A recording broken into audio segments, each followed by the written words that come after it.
Good evening, amazing AIS educators. Thank you for tuning in. Today, you received the unfortunate news that a staff member has contacted and is tested positive for COVID-19. This staff member has let us know that she is unafraid of having her name be attached to this information as a means of destigmatizing the contraction of the virus. So, I think if we could all just take a moment and pause that in Mary Gergis's time of need, when she is going through a hard time, the very first thoughts that were out of her head were, how can I support other people? How can I be selfless? And that is an amazing act of courage.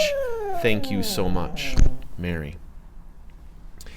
So, I'd like to go back in time to last night and give you a peek behind the curtain as to how the communication flowed last night and up until today at this moment in time. It was approximately 8:36 at night, and I was checking emails as I often do before going to bed, and I received an email from Mary indicating that she had tested positive for COVID. This then created a very large WhatsApp conversation between Elizabeth and Dr. Capono and myself, in which we had to make a determination based on the information that we had at hand. And that process lasted well past 10 o'clock in the evening. So the determination was that because today was a Cohort E day, we could use that as some breathing room, thank God, to do contact tracing and figure out what exactly we needed to do. So upon arrival at school today, I need to apologize to those of you who had meetings with me. I had to cancel all of those meetings. We began working with our doctors, who are the ones who do contact tracing at school.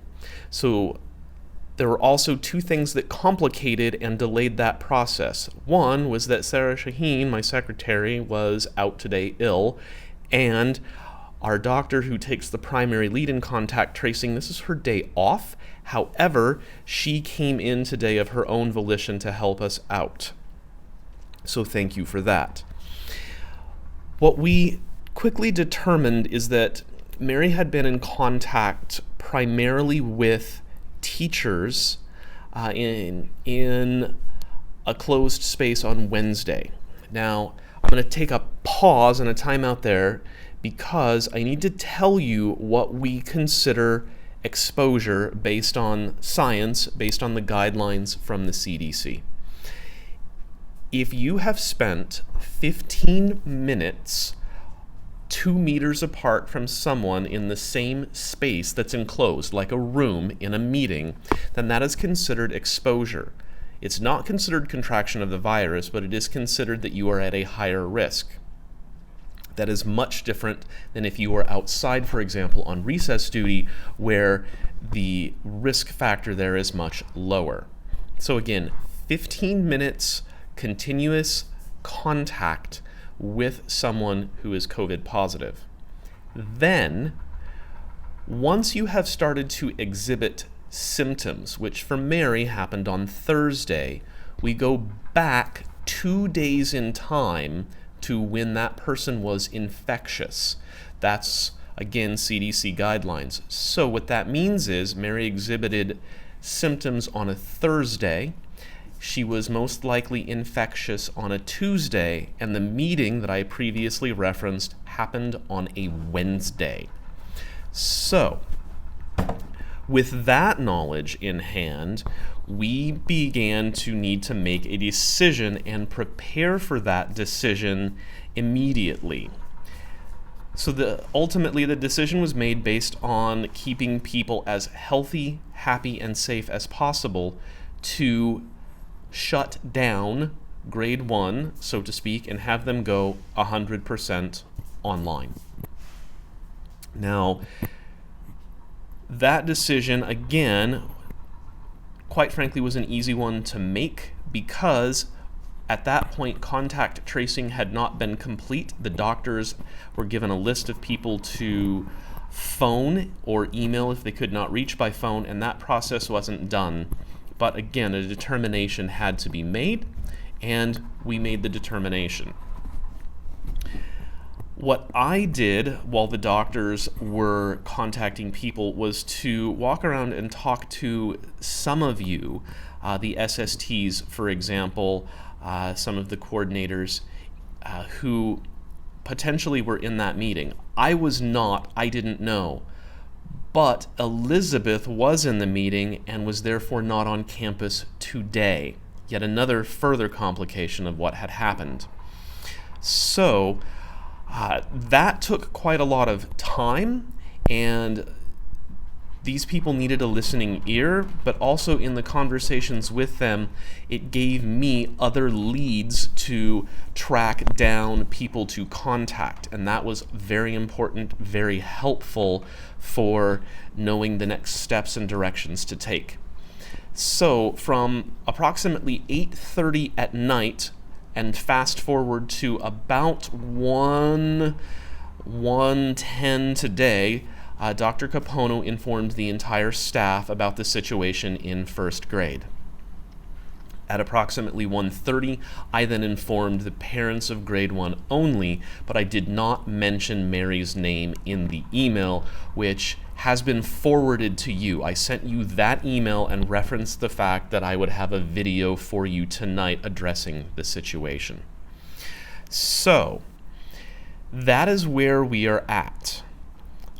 This is an ever-changing, fluid situation where the more information we receive, the more concrete decisions we will be able to take and know the direction that we need to go in. What I appreciate is those of you who have given us the space to make those decisions, and for those of you who needed some immediate answers, I appreciate you coming to me and speaking your truth. That is a very important aspect of what we're doing in the primary this year and in all the years to come at AIS, is that you need to have the ability to have a conversation, an open, honest, caring, frank conversation with whomever you need to on staff, be that a colleague or an administrator, a parent or a student.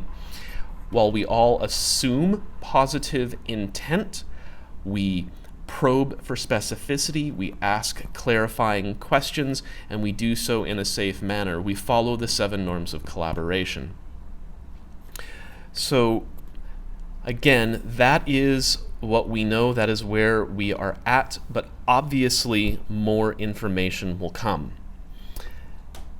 I'd like to leave you with this. We know that certain people, mainly the grade 1 team and those in attendance at the meeting, are going to need a PCR test. Our doctors are working with a clinic that is able to give us a quick turnaround time for a PCR test. And by quick, I have been told 4 hours. Now, putting that into practice in the context of our situation, I don't know if 4 hours is an exact timeline, if that's a guideline, if that's more of a suggestion. We don't know the reality. But the point is, we are actively working to have the people who need it receive a PCR test. And once their results are available, which should be within the next 24 to 36 hours, we will know even further action to take. I do know that this is going to generate quite a lot of conversation, and there is probably information in this video that I have missed. I did take notes. I'm looking at my notepad next to me, and I believe that I've ticked off everything. But what I also know is that I've been going since 8:30 p.m. yesterday, and I am a little mentally tired and not necessarily as sharp as I would like to be. So thank you for tuning in to a longer video. I hope that that helps to provide clarity. Please also understand that while I truly desire to be physically present and visible on campus, I might not be able to be available immediately in the next few days. But if you send me an email, if you send me a WhatsApp, I will reply to that. I am currently 27 grade 1 parent emails deep that I need to respond to.